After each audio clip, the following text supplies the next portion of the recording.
அல்லேலூயா. Hallelujah. தேவனுடைய நாமம் மகிமைப்படுவதாக. May the Lord our God be glorified.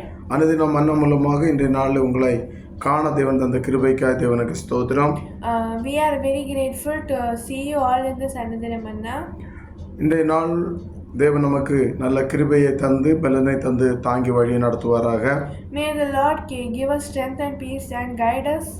Hallelujah. Hallelujah. Praise the Lord. இன்றைய நாளுடைய அனுதின மன்னாவை நம்ம தியானிக்கலாம். Today let us learn about the Anudina Manna. சங்கீதங்களின் புஸ்தகம் Psalms 68 அதிகாரம் chapter 68 6 வசனம். verse 6. சங்கீதம் 68:6. Psalm 68:6. தேவன் தனிமையானவர்களுக்கு வீடு வாசல் ஏற்படுத்தி கட்டுண்டவர்களை விடுதலையாக்குகிறார், துரோகிகளோ வறண்ட பூமியில் தங்குவார்கள். God sets the lonely in families. He led forth the prisoners with singing, but the rebellious live in scorched land. Amen. Hallelujah. Hallelujah. இதை கேட்டுக்கொண்டிருக்கிற அருமையான தேவனுடைய பிள்ளைகளே, All you are hearing is கர்த்தருடைய வார்த்தை இவ்வாறாய் சொல்லுகிறது. The word is saying like this. தேவன் தனிமையானவர்களுக்கு வீடு வாசல் ஏற்படுத்தி The Lord God sets the lonely in families கட்டுண்டவர்களை விடுதலையாக்குகிறார். and lets forth the இந்த ரெண்டு காரியங்களை இன்றைய நாளிலே நம்ம அனுதின மன்னாவாக தியானிக்கலாம். Today let us learn about these 2 points. தேவன் முதலில் தனிமையானவர்களுக்கு வீடு வாசலை ஏற்படுத்துகிறார். God sets the lonely families in the first type. கட்டுண்டவர்களை இரண்டாவது விடுதலையாக்குகிறார். The second type is he leads forth the prisoners with singing. Amen. Hallelujah. Hallelujah. Praise the Lord. அருமையான தேவனுடைய பிள்ளைகளே, அதே போல மூன்றாவது துரோகிகளோ வறண்ட பூமியிலே தங்குகிறார்கள். And the third is but the rebellious live in a sun. துரோகிகளுக்கு ஸ்தோத்திரம் நல்ல நிலம் கொடுக்கப்படவில்லை.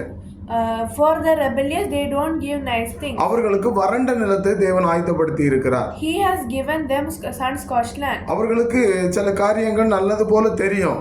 But they will think that it is good. ஆனால் அவர்கள் போகிற பாதை அது ஒரு வறண்ட நிலமாக இருக்கும். But the way they go is sun-scorched land. ஆனால் தேவனுக்காக உண்மை உத்தமமாய் தனிமையாக இருக்கிறவர்களுக்கு அவர் வீடு வாசலை ஏற்படுத்துகிறார். But one who is good and wise, the God will set lonely in families. கட்டுண்டவர்களை our விடுதலையாக்குகிறார். And he leads forth the prisoners. சோதர பலவிதமான கட்டளை இருக்கிறவர்களை தேவன் விடுதலையாக்கி அவர் வீடு வாசல்களை அவர் ஏற்படுத்தி கொடுக்கிறார். In many types of wars, he sets the lonely in families. Amen. Hallelujah. Hallelujah. நீங்க தனிமையா இருக்கிறீங்க என்று ஃபீல் பண்றீங்களா? If you are feeling lonely, சோதர நீங்கள் பயப்பட வேண்டாம். do not be afraid.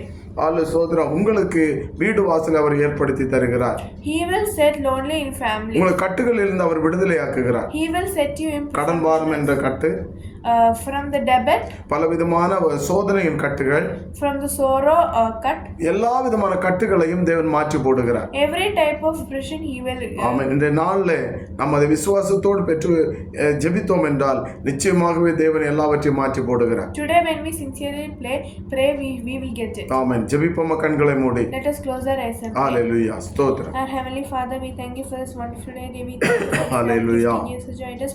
Lord, as you have said, Lord, God sets lonely in families and sets forth prisoners in war. Lord, please, Lord, as if we are lonely, please set us to your family, Lord, please, but give the rebellious a sun-scorched land, Lord. I pray in the name of Jesus, I pray, amen. ஆமென். நல்ல தகப்பனே, உமக்கு ஸ்தோத்திரம். அனைத்து நாம் எல்லாம் மன்னாவுலமாய் உடைய சமூகத்தில் கடந்து வரது அந்த கிருபைக்கே ஸ்தோத்திரம். நீர் எங்களுக்கு தனிமையானவர்கள் வீடு வாசலை ஏற்படுத்தி கட்டுண்டவர்களை விடுதலையாக்க நீர் போதுமான தேவனமாக இருக்கிறபடியினால் ஸ்தோத்திரம். இந்த வார்த்தைகள் உங்களுடைய பிள்ளைகளுடைய வாழ்க்கையில் கிரியை செய்யட்டும், பெரிய காரியங்களை செய்யுங்க. இந்த நாள் முழுவதும் உங்களுடைய பிள்ளைகள் செய்கிற எல்லா காரியங்களும் உங்களுடைய கிருபை இருந்து தாங்கி வழி நடத்தட்டும். கர்த்தர் பெரிய காரியங்களை செய்யும். இயேசுவின் நாமத்தில் பிதாவே, ஆமென். அல்லேலூயா. God bless you. இந்த நாளில் தேவன் உங்கள் ஒவ்வொருவரையும் ஆசீர்வதித்து காத்து வழி நடத்துவாராக. ஆமென். May the Lord bless and keep every one of you safe. Praise the Lord. ஸ்தோத்திரம்.